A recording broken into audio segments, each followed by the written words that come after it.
Hello dear students, अॼु असीं discuss कंदासीं कैंसर। सभ खां अॻु में definition. Cancer is a group of diseases in which cells are aggressive. पहिरीं स्टेट में सेल्स एग्रेसिव थींदा आहिनि। एग्रेसिव जो मतिलबु आहे grow and divide without respect to normal limits, यानी एग्रेसिव जो मतिलबु आहे उहे एबनॉर्मल डिवीजन स्टार्ट कंदा आहिनि।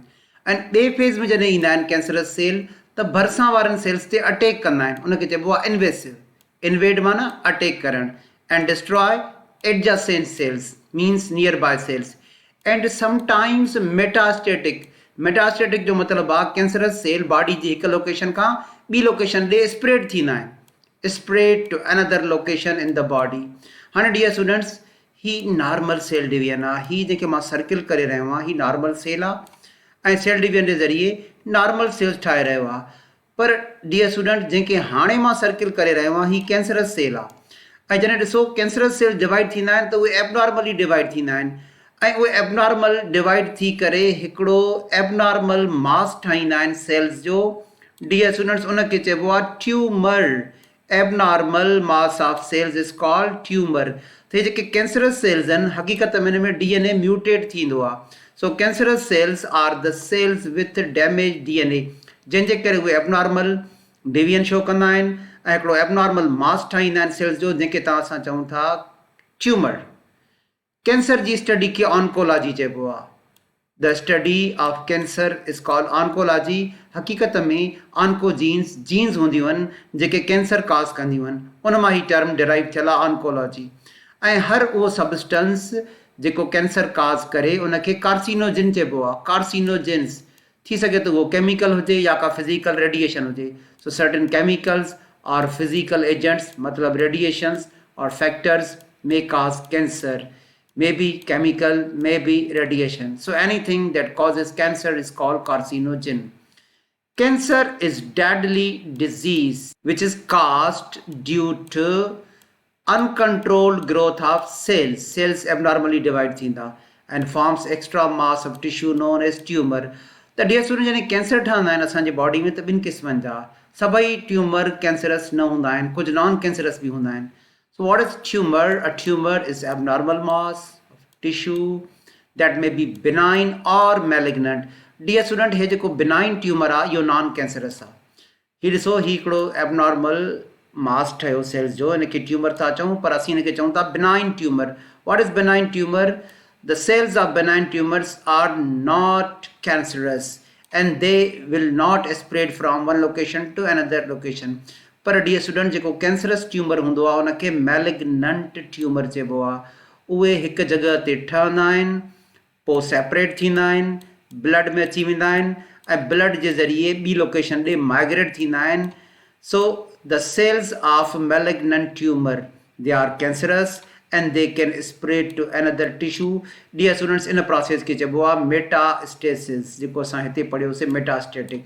तो जॾहिं कैंसरस सेल्स हिकु लोकेशन खां ॿी लोकेशन ॾे माइग्रेट कंदा आहिनि या स्प्रेड थींदा आहिनि, उनखे चइबो आहे metastasis.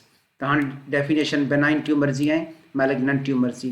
A benign tumor is a mass of cells tumor that lacks the ability to invade neighboring tissues. भरिसां वारनि सेल्स ते बि अटैक न कंदो आहे and do not metastatize ऐं ॿी लोकेशन ॾे माइग्रेट बि न कंदो आहे। Therefore benign tumors are non-cancerous. जेके वॾा तिर ठहंदा आहिनि स्किन ते उन्हनि खे मोल्स चइबो आहे ऐं मोल्स बेनाइन ट्यूमर्स आहिनि। So common examples of benign tumours are moles.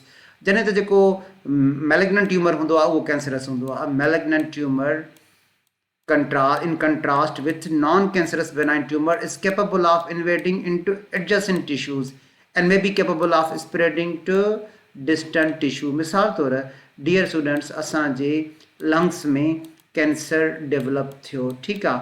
त ज़ाहिरी ॻाल्हि आहे जॾहिं असांजे लंग्स में कैंसर डेवलप थींदो त लंग में एबनॉर्मल मास ऑफ सेल्स ठहंदो जंहिंखे तव्हां असां ट्यूमर था चऊं। त पोइ छा थींदो, इहो ट्यूमर लंग्स जे सेल्स मां ब्लड में ईंदो, ब्लड उनखे फॉर एग्ज़ाम्पल खणी वई बोन ॾे ऐं पोइ इहे सेल्स बोन में डिपॉज़िट थी विया त हाणे इन माण्हूअ खे बोन जो कैंसर थी वेंदो। इन बोन जे कैंसर खे असां चवंदासीं मेटास्टेटिक बोन कैंसर। इन कैंसर खे असीं चवंदासीं मेटास्टेटिक बोन कैंसर। इनखे असां इन करे मेटास्टेटिक बोन कैंसर था चऊं त इहो ओरिजिनली बोन्स में न ठहियो, ओरिजिनली इहो लंग्स में ठहियो, पर कैंसरस सेल्स माइग्रेशन कई बोन में ऐं बोन में कैंसर अची वियो, इनखे चवंदासीं मेटास्टेटिक बोन कैंसर। हाँ डियर स्टूडेंट, कैंसर तॾहिं थींदो आहे जॾहिं हीअ प्रोटो ऑन्कोजीन म्यूटेट या तब्दील थी वेंदी आहे ऑन्कोजीन में। हीअ नॉर्मल जीन आहे जेका सेल डिवीजन खे कंट्रोल कंदी आहे, ऐं जॾहिं हीअ एबनॉर्मल वर्जन में कन्वर्ट थी वेंदी आहे जंहिंखे तव्हां ऑन्कोजीन था चऊं, त सेल डिवीजन कंट्रोल खां निकिरी वेंदी आहे। ऑन्कोजीन कैंसर कॉज़िंग जीन खे चइबो आहे। Proto oncogenes are normal genes within a cell, असांजी नॉर्मल सेल साइकिल खे कंट्रोल कंदा आहिनि। Proto oncogenes code for proteins that help to regulate cell growth and cell division। मन तव्हां असांजी बॉडी में अगरि नॉर्मल सेल डिवीजन थींदी त उनखे कंट्रोल कंदा proto oncogene. But when proto oncogenes are expose to mutagens, थी सघे तो केमिकल, थी सघे तो radiation, they become oncogenes, means cancer causing genes. So oncogenes are cancer causing jeans.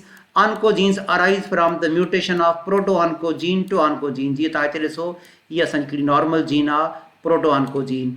Dear students, या हिनखे यूवी लाइट या कंहिं केमिकल म्यूटेट कयो छा में, ऑन्कोजीन में, त असांजी सेल साइकिल लिमिट मां निकिरी वेंदी ऐं सेल साइकिल एबनॉर्मल थी वेंदी। Abnormal cell division cells start कंदा ऐं पोइ कैंसर डेवलप थींदो, कैंसरस सेल्स।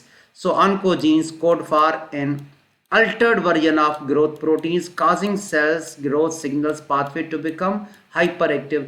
ऐं सेल्स जॾहिं डियर स्टूडेंट हाइपर एक्टिव थींदा आहिनि त हिकिड़ो एबनॉर्मल मास ठाही छॾींदा आहिनि, उनखे तव्हां असां ट्यूमर चवंदा आहियूं। त ईअं कैंसर तॾहिं थींदो आहे जॾहिं प्रोटो ऑन्कोजीन्स में तब्दील थींदा आहिनि। डियर स्टूडेंट, असांजे टेक्स्ट बुक में विल्सन जो हिकिड़ो एक्सपेरिमेंट लिखियलु आहे स्पंजिस ते, उहो बि तव्हां सां डिस्कस कंदा था हलूं। Sponges are use to investigate molecular basis of intracellular recognition system।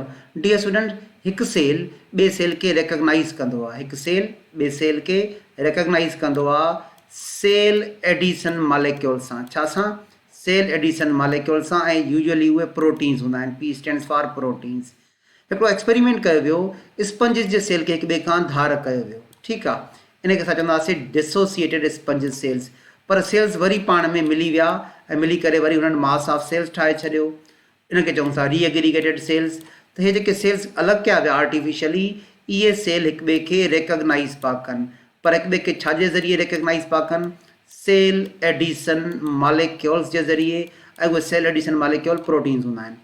Sponges are the simplest metazoa, metazoa means multicellular, have been used as a model to study cell addition। हिते ॾिसो, सेल हिक ॿिए सां addition यानी attachment करे रहिया आहिनि, पर हुन में मॉलिक्यूल्स इन्वॉल्व आहिनि। कहिड़ा? Cell adhesion molecules. Dissociated sponges cells quickly reaggregate, जेको हिते तव्हांखे नज़र अची रहियो आहे। In a specific manner differentiate and reconstruct the tissue. ठीकु आहे, त ईअं नओं मास वरी ठाहे पिया छॾनि, providing simple model to investigate the molecular basis of animal intracellular recognition system। त सेल्स हिक ॿिए खे रिकग्नाइज़ कंदा आहिनि मॉलिक्यूल्स जे ज़रिए, उनखे चइबो आहे सेल एडिशन मॉलिक्यूल। हीअ आहे डियर स्टूडेंट विल्सन जो एक्सपेरिमेंट जे 1908 में कयो स्पंजिस सेल्स से, जेको तव्हां असांजी टेक्स्ट बुक में लिखियलु आहे। हाणे हिन स्क्वायर बॉक्स खे पढ़िजो त जेको विल्सन हुयो उहो स्पंजिस जे सेल खे हिक ॿिए खां धार कीअं पोइ करे। हिते ॾिसो, सेल्स हिक ॿिए खां अलॻि कया विया आहिनि, डिसएग्रीगेट कया विया आहिनि। Sponges can be trigger to dissociate, हिक ॿिए खां अलॻि कया विया बाय रिमूविंग कैल्शियम, हुन जे विच में जेका कैल्शियम उहा रिमूव कई वई, and their reaggregation into mini sponge. पर सेल्स वरी पाण में मिली करे हिकिड़ो मिनी स्पंज पिया ठाहिनि, जेको हिते तव्हांखे बी में नज़र अची रहियो आहे। सेल्स रीएग्रीगेट करे मिनी स्पंज था ठाहिनि। हाणे एक्चुअली डियर स्टूडेंट, इहो सभु डिपेंड पियो करे हे सेल 2 ऐं हे सेल 1, इन्हनि ते सरफेस हिकिड़ी प्रोटीन आहे जंहिंजे ज़रिए हिक ॿिए सां रीएग्रीगेट पिया कनि। डियर स्टूडेंट्स, इन प्रोटीन जो नालो आहे एडिसन प्रोटीन ऐं उनजो नालो आहे कैडहेरिन। त ईअं सेल्स हिक ॿिए खे रिकग्नाइज़ कंदा आहिनि सेल एडिशन मॉलिक्यूल जे ज़रिए। Cell adhesion is a process by which one cell attaches to neighbouring cell through molecules on the cell surface. These molecules are called cell adhesion molecule. ऐं हिते तव्हांखे ॿिनि सेल्स जे विच में सेल एडिशन मॉलिक्यूल जेको नज़र अची रहियो आहे, उहा हिकु कैडहेरिन प्रोटीन नज़र अची रही आहे। The adhesive properties of the cells of a tissue are depended upon the adhesive molecules, जेका हिकु प्रोटीन आहे जेका असां पढ़ीसीं कैडहेरिन, या ॿियूं प्रोटीन्स बि हिन में थी सघनि थियूं, and between the cell surface. So cell adhesion molecules are the cell surface proteins that mediate contact with adjacent cells, जेके ॿिनि सेल्स खे हिक ॿिए सां कॉन्टेक्ट कराईंदियूं आहिनि ऐं जंहिंजे करे स्पंजिस जा सेल हिक ॿिए खे रीएग्रीएट पिया कनि।